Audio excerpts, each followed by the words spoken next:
Yo les gars, j'espère que vous allez bien, ça fait longtemps que je n'étais pas sur YouTube. Aujourd'hui, je recommence avec du format beaucoup plus brut, mais avec plein de valeur ajoutée. Donc il n'y aura pas trop de cuts, etc.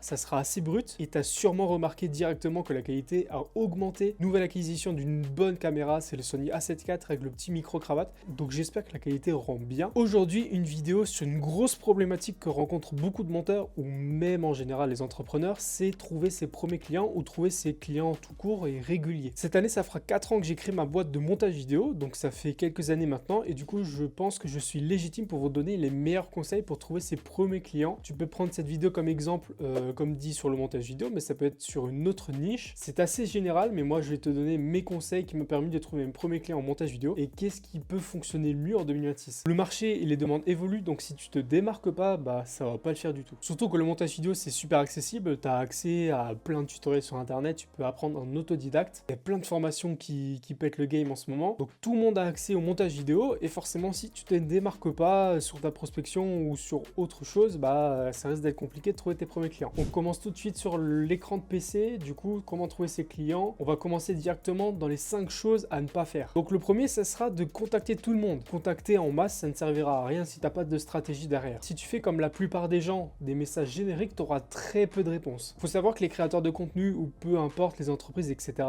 ils reçoivent des tonnes de demandes, que ce soit pour le montage, pour le graphisme, pour les miniatures, etc. Ils en reçoivent des tonnes et si ton message est générique, bah tu n'auras forcément pas de réponse, ça va zapper direct. C'est comme les CV d'entreprise, si tu envoies ton CV à une entreprise, par exemple Leclerc ou Lidl ou je sais même pas quoi, si tu te démarques pas sur ton CV, ça va directement à la poubelle. Les fautes, j'en parle même pas, c'est à oublier direct. Donc il faut absolument que tu trouves une stratégie pour te démarquer. En deux, spammer ou harceler. Alors déjà, d'un point de vue technique, si tu spams, tu vas te retrouver dans les spams des clients, c'est pas ce qu'on veut. Si tu envoies des mails, je parle. Si tu fais des relances agressives, va pas relancer toutes les heures, toutes les 2 heures, tu vas atterrir en spam automatiquement et vis-à-vis du client, ça va bloquer direct. Tu peux avoir une très mauvaise image, tu vas pas être recommandé du tout, c'est vraiment pas ce qu'il faut faire. Sur le troisième point, parler seulement de toi. Il faut savoir que si tu démarches tes clients, tu es là pour résoudre un problème. Du coup, si tu parles que de toi, que de ton service, tu vas passer inaperçu. Eux, ils veulent qu'on parle de l'entreprise, qu'est-ce que tu peux leur apporter en entreprise, comment eux, ils peuvent être gagnants en t'engageant en tant que monteur, en tant que freelance en général. Si tu parles que de toi, que de ton entreprise, tu vas zapper direct. Si tu n'as rien à leur rapporter, pour eux, c'est vraiment pas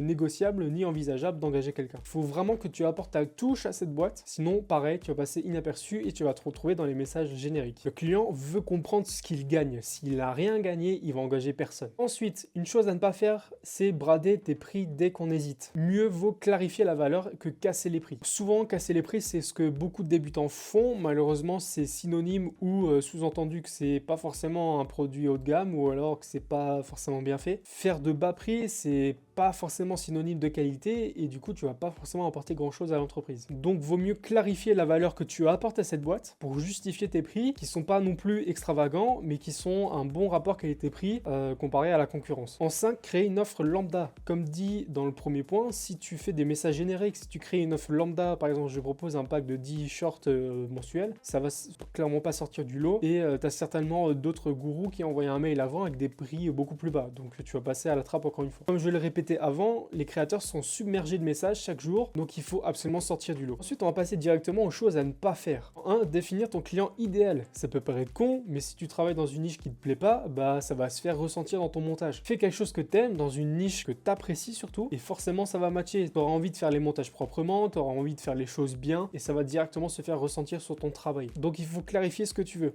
Dans quel secteur, dans quelle niche, entre guillemets, la taille de l'entreprise que tu veux viser, le budget.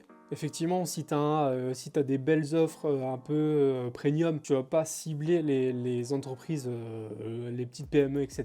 Le problème principal de l'entreprise, si le problème principal de l'entreprise, c'est par exemple, je dis une bêtise, mais investir dans du nouveau matériel, il va pas engager un nouveau prestataire. Ça peut paraître con, mais c'est évident. Ensuite, en 2, il faut soigner ton message. La question qu'il faut que tu poses, c'est tu es qui, avec quel résultat grâce à ton offre. Donc, dans ta prospection, il faut que tu dises que tu es qui pour cibler ta niche principale, pour cibler le client idéal, quel résultat tu vas apporter avec ton service, avec ta prestation, et grâce à ce service, quel résultat tu vas apporter à l'entreprise avec ton offre. J'aide qui à obtenir des résultats grâce à mon offre. En 3, choisis 2 ou 3 canaux et s'y tenir. Exemple, tu as LinkedIn, tu as les emails, tu as Network, tu as YouTube, tu as les réseaux sociaux, etc. qui sont un très bon levier aujourd'hui.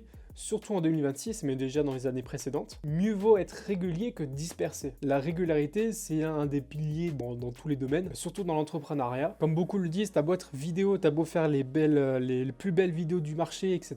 Si tu ne sais pas vendre ton offre, si tu ne sais pas vendre ton service, tu ne vas pas trouver tes clients. Si tu es aujourd'hui monteur vidéo, c'est que tu as aujourd'hui peut-être une micro-entreprise ou une société, mais la compétence en tant que telle de monteur vidéo ne suffit pas aujourd'hui. Les entreprises automobiles, s'ils ne savent pas vendre leur bagnole, ils vont jamais vendre leur bagnole. Malgré que leur bagnole soit superbe, s'ils n'arrivent pas à vendre, ils ne vendront jamais. C'est le même principe dans toutes les boîtes. Comment se démarquer? Comment vendre ton offre et ton service? En 4, tu fais du suivi et tu relances. Alors attention, on va éviter de spammer et de les harceler, ça c'est mauvais, tu vas te faire tier list direct, tu vas te faire blacklister, blablabla.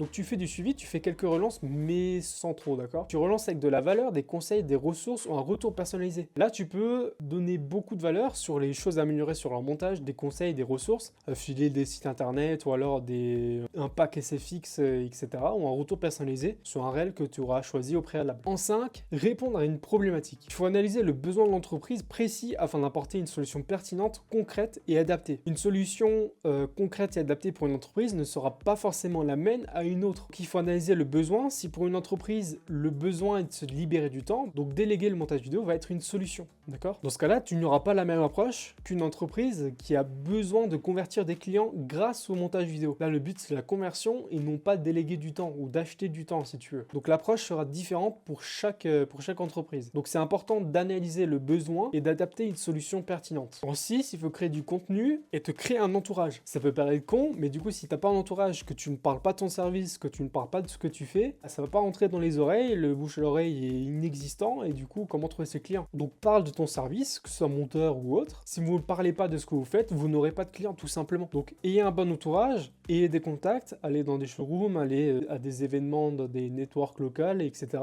S'il y en a près de chez vous, faites-vous connaître, tout simplement. Alors, oubliez les cartes de visite, de flyers, ça marche plus. Aujourd'hui, la création de contenu est un très bon levier. Si tu crées du contenu sur ce que tu présentes, si tu crées du contenu sur la présentation de ton service, qu'est-ce que tu fais, qui tu es et quel taf tu fais, tu actives une bonne localisation, ça peut suffire. Les shorts Instagram ne sont pas forcément compliqués à faire, tu peux en faire quelques-uns très rapidement et ça peut débloquer cet aspect-là. Donc voilà, là j'ai abordé les 5 choses à faire et les 5 choses à ne pas faire. J'espère que ça t'a aidé, que tu as pris note. Enfin, du coup, j'espère que tu as pris note. Donc voilà, j'espère que cette vidéo t'aura plu. On se retrouve très bientôt pour une nouvelle vidéo.